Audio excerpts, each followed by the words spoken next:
turns are one of the fastest ways to turn around and get back to the other side of the pool. And these are going to be used in your freestyle and your backstrokes.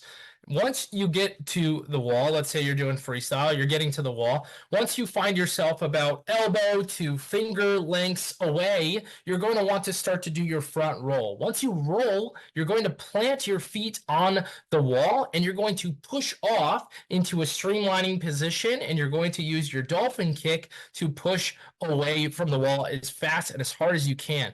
This will allow you to glide underneath the water and continue your swim back to the other side of the pool. So as you approach the wall, once you get to a specific distance that you're not going to hit your head, you're going to tuck your chin, you're going to fully roll over, and then you're going to plant your feet on the ground and you're going to push off and continue your swim.